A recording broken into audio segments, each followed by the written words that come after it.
Olá, olá pessoal, tudo bem? Tio Júnior aqui na área, falando aqui com você sobre mais um dia, sobre mais uma aula de ensino religioso. Isso mesmo. E nós estamos aqui hoje exatamente para falar sobre mais uma história, dando continuidade aí a nossas histórias em Lucas 15, né? Onde nós estamos falando sobre o livro que nós chamamos de Achados e Perdidos da Bíblia. Lembra disso? Que nós falamos? O livro que geralmente o pessoal considera como livros de achados e perdidos. Nós vimos aí nas aulas anteriores sobre a parábola da ovelha perdida, né? Vimos também sobre a dracma perdida, e a ovelha perdida fala da ovelhinha, né? Que ela foi encontrada mesmo depois de estar perdida ali, né? O pastor deixa as 99 lá no deserto e vai atrás da ovelhinha e traz essa ovelhinha e faz uma grande festa por ter, chama os vizinhos, tá, por ter encontrado a sua ovelhinha.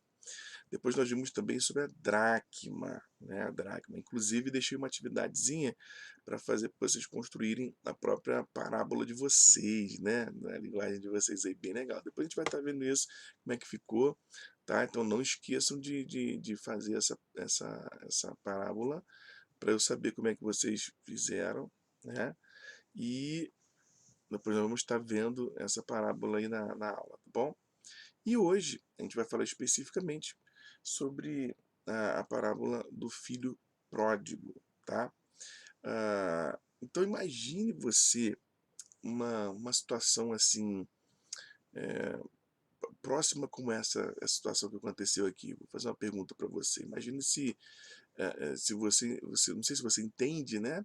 Mas herança, sempre a herança, ela é dada para quem, gente? A herança de um pai, de uma mãe, é dado sempre depois de quê? Melhor perguntando.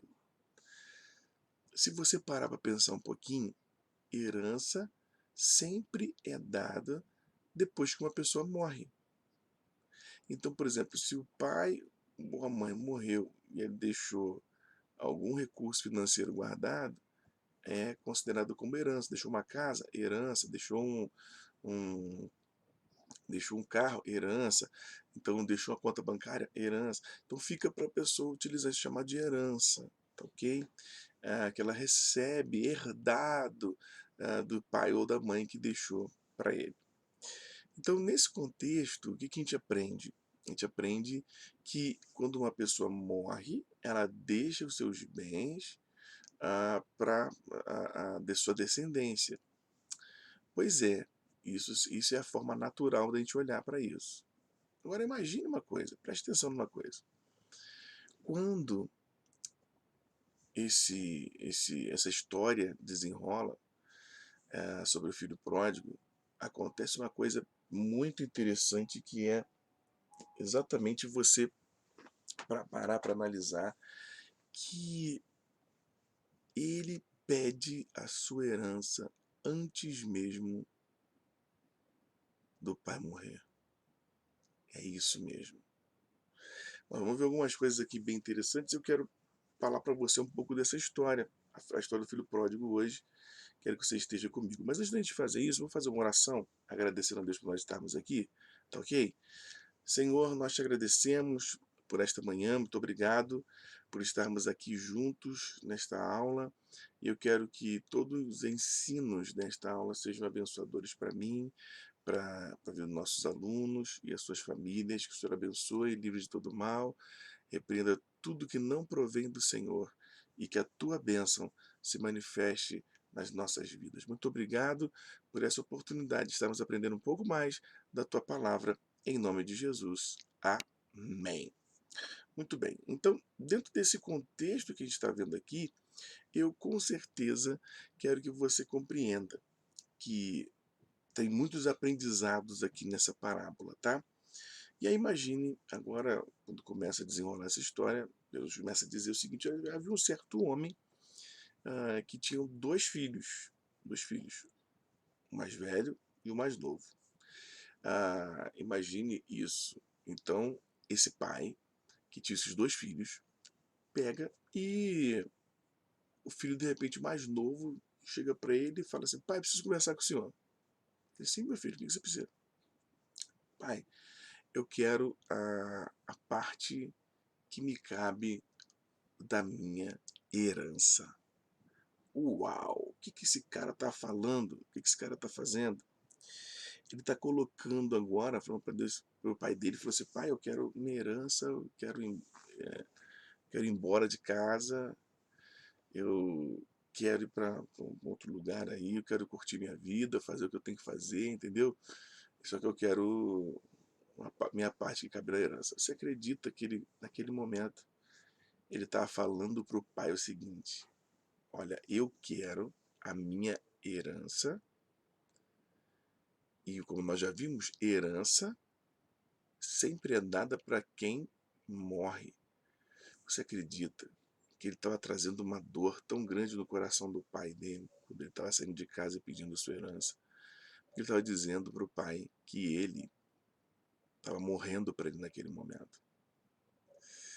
Que dor, porque ele pede a herança de alguém vivo. Então você vê como é que é complicado isso, né? Então o pai, com o coração de repente muito entristecido, pega, vai lá e realmente ele faz reparte lá a fazenda, os bens e começa e dá para ele. E aí ele partiu, foi embora da fazenda e juntou tudo e foi para uma terra bem distante, bem longe, bem longe, bem longe, bem longe, para poder viver do jeito que ele queria. Só que aconteceu uma coisa: enquanto ele estava com dinheiro no bolso, né, ele foi gastando, foi gastando, foi gastando, até que o dinheiro acabou. É, o dinheiro acabou. Enquanto ele estava gastando, estava cheio de pessoas ao seu redor, cheio de gente ali, comendo, bebendo, sabe? Enchendo o estômago, se aproveitando dele, e ele pagando e tudo mais, só que acabou a reserva, não tinha mais nada. E aí foi que aconteceu o seguinte: ele começou a passar necessidade. Olha só que situação, hein? O cara que tinha tudo, o cara que tinha todas as condições para poder viver bem, agora ele começa a passar necessidade, porque abandonou a sua casa, abandonou a, a sua família. Aí ele pega e chega um cidadão da cidade e oferece um trabalho para ele, né? Depois ainda teve essa coisa importante, que ainda foi alguém oferecer o trabalho para ele. E esse trabalho era para cuidar de porcos. E para um judeu nessa época, trabalhar com porcos era a coisa mais terrível que poderia fazer, era nojento, imundo. Mas ele foi trabalhar com porcos. E sabe qual era o desejo dele? O desejo dele era comer a comida que os porcos comiam naquela época. Olha o estado que chegou esse jovem. Ele queria comer comida que o porco comia. E ele então, vendo o estado deplorável que ele chegou, vendo a situação que ele acabou criando, ele pensou assim: caramba, que besteira que eu fiz.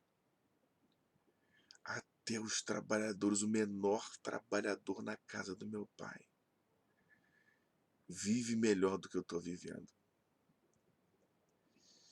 E aí ele falou o seguinte: acho que eu vou fazer o seguinte, eu vou me levantar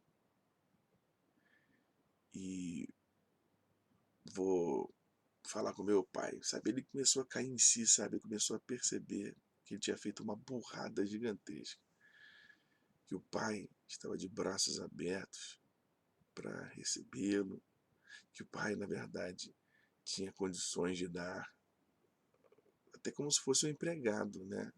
porque ele sabia o que tinha feito. Ele sabia que tinha praticamente dito assim: "Pai, o senhor morreu para mim", quando ele pediu a herança do pai em vida. Meu Deus do céu, isso é forte, Brasil. Hum, é verdade. Então imagina isso, gente. Ele começa a pensar, fala assim: "Eu vou levantar, vou fazer o seguinte, eu vou voltar para lá, porque lá pelo menos eu tenho abrigo, eu vou poder no mínimo comer, e não vou viver uma vida dessa desgraçada que eu estou vivendo, eu sei que a culpa é minha, mas eu posso viver pelo menos, meu pai não precisa nem me aceitar, mas eu vou, prefiro viver lá". Então ele disse o seguinte: "Pai", ele treinando, né, "Cara, como é que eu vou falar quando me encontrar meu pai?". Aí ele vai falar assim: "Ah, vou levantar, vou lá falar assim, vou falar com ele, ah, pequei contra o céu, pequei contra ti, e, sabe, eu não sou mais, eu sou nem para ser considerado mais teu filho, eu sei disso, mas me faz pelo menos como um empregado teu aí para eu viver uma vida digna". E aí foi isso que ele fez. Ele levantou e foi em direção àquela terra, de volta para sua casa. E aí ele foi indo, deve ter vindo treinando, né, o que queria dizer para seu pai. Eu imagino isso, ele vindo treinando. E interessante que quando ele chegou já na visão da fazenda, né, aí o pai, que estava na varanda, na janela, olhou de longe e reconheceu que era o seu filho. Sabe o que aconteceu? Ele levantou o pai, saiu correndo, ah, e levantando-se ele foi, sabe? De longe o pai viu que era ele e saiu correndo, lançou, sabe, abraçado ao filho, abraçado ao pescoço do filho, o abraçou, beijou. E o filho disse, e aí aquilo que ele tinha ensaiado, né, ele ensaiando a viagem toda, o filho disse: "Pai, eu pequei contra o céu perante a ti, eu não sou digno de ser chamado teu filho". Mas o pai chegou para ele com todo amor e disse para ele assim, disse na verdade para os servos, né, disse para os servos assim, servos, outros empregados lá: "Corram rápido, trazei depressa a melhor roupa que vocês encontrarem. Encontrem a melhor roupa aí, eu quero que vocês vistam ele, ponham um anel no dedo dele e dedo da mão, né, e sandálias nos pés. E tragam também um bezerro, nós vamos fazer uma festa aqui, vamos fazer um churrascão. Eita beleza, vamos fazer um churrascão. E vamos matar esse bezerro, vamos fazer um churrascão aqui, vamos fazer uma festividade para todo mundo, porque este meu filho estava morto e reviveu. Ele tinha se perdido, mas ele foi achado". E começaram a se alegrar, todo mundo ficou alegre. O interessante é que quando ele pede para colocar roupas novas, anel novo e sandálias novas, ele tem todo um significado por trás disso, né? O anel, principalmente, ele traz a ideia de autoridade. Ele recebe de novo a autoridade de ser filho. Olha, ele recebe também roupas novas, indicando, jogando aquela vida passada para trás. E ele ainda bota sandálias novas, mostrando que um novo caminho ele deveria percorrer, ele estava percorrendo a partir de então. Olha que legal, porque eles começaram a se alegrar, sabe? Começaram a se alegrar porque ele voltou para casa, porque ele voltou para o lugar de origem. Outra coisa interessante foi que eles começaram a se alegrar e fizeram a festa, e foi top, ok? Foi tudo tranquilo, beleza. Só que o seu filho mais velho, que não sabia ainda que ele tinha voltado, ele estava no campo. E quando ele veio e chegou perto da casa, estava trabalhando, né, não tinha visto todo o movimento, e chegou perto da casa, ele viu aquela música, ouviu o pessoal celebrando, dançando, aquele churrascado acontecendo, E chamando um dos empregados lá, o filho mais velho, perguntou: "O que está acontecendo lá na nossa casa? O que está acontecendo?" Aí ele perguntou que era aquilo, né? E imagina. Aí o servo foi e disse, foi o seguinte: "Rapaz, teu irmão voltou, rapaz. Teu pai mandou matar um bezerro aí pra gente fazer um churrascão pra todo mundo. Porque recebeu lição e salvo." Rapaz, o irmão mais velho, meninos e meninas, o irmão mais velho ficou por conta do cipó. Ficou bravo com isso. Ficou muito bravo. E aí ele pegou e foi lá tirar satisfação com o pai. Chegou lá e ficou tão indignado, ficou tão bravo com o negócio, que ele chegou e falou pro pai: "Pai, como é que o senhor pode aceitar esse vagabundo aí, esse salafrário, esse cara de frango", sei lá como é que ele chamou na época, "mas como é que você pode aceitar esse camarada de novo em casa? E abandonou tudo, largou tudo, falou que o senhor estava morto em vida, pedindo a herança, e eu que estou aqui todo esse tempo, eu que estou aqui todo esse tempo, nunca transgredi um mandamento, eu nunca desobedeci o Senhor. O Senhor nunca me deu nenhum cabritinho, nunca fez nenhum cabritinho de churrasco para mim, para eu fazer um churrasco com os meus amigos." Aí o pai falou assim: "Filho, eu sei que você não está entendendo." Ele falou assim: "Ah, não estou entendendo mesmo não. Esse camarada desperdiça tudo, gasta todo o dinheiro, maltrata o senhor, e quando ele volta, o senhor faz uma festa para ele, faz até um churrascão para todo mundo." Aí o pai disse: "Filho, você sempre esteve comigo, e eu sou feliz por você estar comigo. Você que precisa entender algumas coisas. Tudo que é meu é teu. Quando você quiser, você pode chegar e falar assim: pai, eu posso dar uma festa para meus amigos?" E eu vou te dizer: claro, meu filho. Agora, nós precisamos entender uma coisa: é justo nos alegrarmos, porque teu irmão, ele estava morto. Como você mesmo disse, ele me considerou morto para ele. A gente ficou morto, foi morto para ele. Mas só que ele restaurou a vida, ele mudou de vida, ele voltou. Ele estava morto e agora ele está vivo para nós novamente. Ele estava perdido e foi achado. E é por isso que nós estamos nos alegrando. E por mais que tenha sido um erro gigantesco que ele cometeu, nós precisamos nos alegrar, porque ele voltou a ser da família. Uau! Que ensinamento nós aprendemos aqui. Jesus ensina para gente que melhor perdoar e restaurar uma família do que criar barreiras e manter uma família destruída. Esse pai representa o nosso Deus, que está sempre de braços abertos para nos receber. Os filhos representam a nossa vida, nossas atitudes, muitas vezes, de sermos irresponsáveis, de sermos pessoas desobedientes, de sermos pessoas que não querem estar debaixo do governo, da responsabilidade ou da autoridade de alguém. E a gente faz as coisas do nosso jeito e dá tudo errado. O que nós vamos aprender sobre isso hoje, na nossa aula, ok? Olha só, o que nós vamos fazer então? Quero que você faça,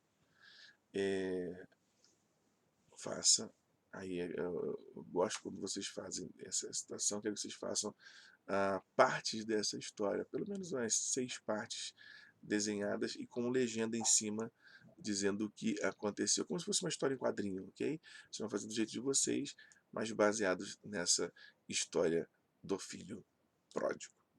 Tudo bem? Bem, tio Júnior vai ficando por aqui, tá bom? Fique com Deus. Esse vídeo está sendo gravado por causa da reunião que nós teremos agora de manhã, mas fica a atividade aí para a próxima aula, tá ok? Um beijo na bochecha, Deus te abençoe e até o nosso próximo encontro. Tchau, tchau!